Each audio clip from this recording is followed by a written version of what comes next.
বাংলাদেশের উন্নয়ন, বাংলাদেশে গণতন্ত্র পুনঃপ্রতিষ্ঠা, এই দুই ক্ষেত্রেই ইউরোপিয়ান ইউনিয়নের সহযোগিতা পেয়েছি আমরা সবসময়। তারা এই সহযোগিতা অব্যাহত রাখবে বলেছে এবং তারা চায়, যেটা খসরু ভাই বলেছেন, যে যত দ্রুত সম্ভব বাংলাদেশ গণতন্ত্রে ফিরে আসে, গণতন্ত্র পুনঃপ্রতিষ্ঠা হয়, এটা তারা প্রত্যাশা করে। আমরা তাদেরকে গণতন্ত্র সুসংহতকরণের সহযোগিতার পাশাপাশি বাংলাদেশে বাণিজ্য ক্ষেত্রে ইউরোপিয়ান ইউনিয়নের সহযোগিতা আরও বৃদ্ধি পাবে, এটা আমরা তাদেরকে অনুরোধ করেছি। তারা সেটা তারা সম্মতি জানিয়েছে, আগ্রহ প্রকাশ করেছে।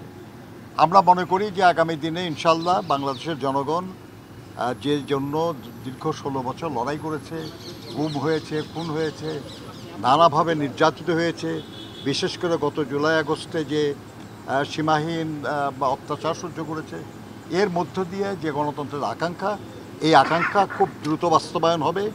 সরকারের ঘোষণা অনুযায়ী ফেব্রুয়ারিতেই নির্বাচন হবে ইনশাল্লাহ, এবং সেই নির্বাচনের মাধ্যমে আমাদের দীর্ঘদিনের যে স্বপ্ন গণতন্ত্র, সেটা পুনঃপ্রতিষ্ঠিত। পিআর তো এখন আলোচনার খুব একটা বিষয়বস্তু না, এই কারণে যে যদি আপনি রাজিও হন তাহলেও তো এই নির্বাচন পিআরের মাধ্যমে হবে না, সেটা তো হবে সংবিধান সংশোধন হওয়ার পরে।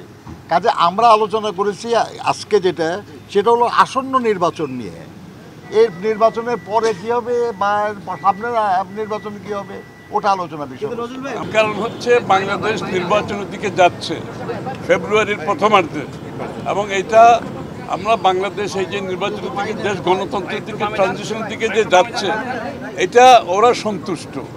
ওরা চায় বাংলাদেশ যত তাড়াতাড়ি সম্ভব গণতন্ত্রের পথে চলুক এবং ট্রানজিশন করে একটি গণতান্ত্রিক প্রক্রিয়ার মধ্যে ফিরে আসুক।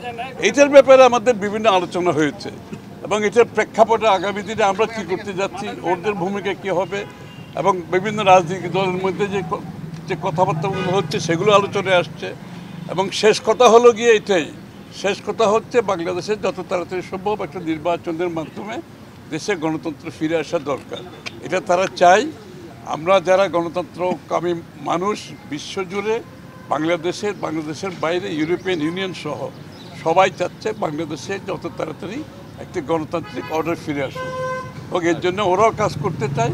আমাদের সকলে মিলে এই কাজটা যত তাড়াতাড়ি সম্পন্ন করতে পারি, দেশের জন্য মঙ্গল, গণতন্ত্রের জন্য মঙ্গল।